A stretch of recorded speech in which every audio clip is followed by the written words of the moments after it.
Hello friends, कैसे हैं सभी आप। दोस्तों, मेरा नाम एडवोकेट अमन समा है। मैं गुजरात हाई कोर्ट में प्रैक्टिस करता हूँ एज एन एडवोकेट। दोस्तों, जो आज मैं जो माहिती आपको देने जा रहा हूँ वो मामला है भूज शहर की केके हॉस्पिटल के बाहर जो डिमोलिशन कार्यवाही जो चालू थी उसके तहत मैं आपको माहिती देने जा रहा हूँ।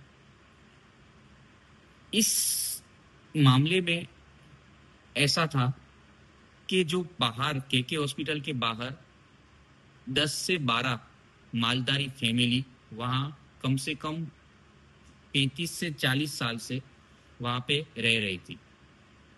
उनको वो जो पूरा एरिया है, उन्होंने उस जगह पे रहने के लिए, उन्होंने रेगुलराइज करने के लिए 2004 और 2020 में डिस्ट्रिक्ट कलेक्टर को एप्लीकेशन दी थी, जो एप्लीकेशन पेंडिंग थी। लेकिन हॉस्पिटल अथॉरिटीज ने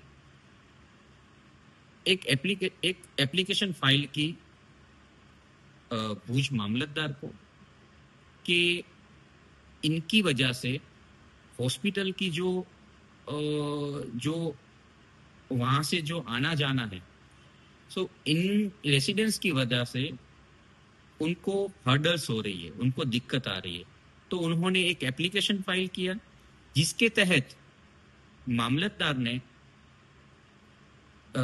लैंड रेवेन्यू कोड 61 की तहत ऑर्डर पास किया और कहा कि ये गवर्नमेंट लैंड है और आप इस जगह को खाली करो। और ये ऑर्डर पास हुआ 15 सितंबर 2025 को, और उनको टाइमिंग दिया कि विद इन 15 डेज हम इस जगह को आप खाली कर दीजिए, अदरवाइज हम वी विल डेमोलिश।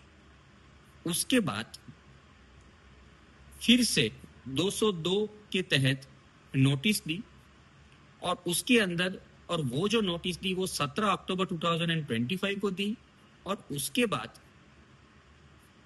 एक दिन का टाइम दिया और कि एक दिन के अंदर हम उस जगह को डिमोलिश कर देंगे और आप उस जगह को वैकेट कर दो, खाली कर दो।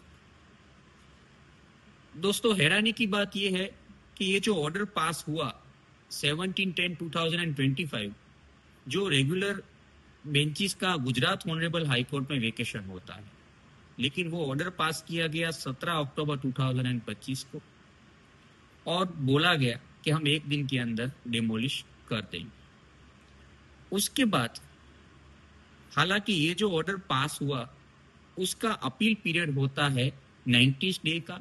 जो ये ऑर्डर पास किया गया, इस ऑर्डर को चैलेंज करने का होता कर सकते हैं जीआरटी के अंदर, वहां उसका जुरिस्डिक्शन है, और जीआरटी डिसाइड करेगी कि वेदर ये लीगल है या इलीगल है।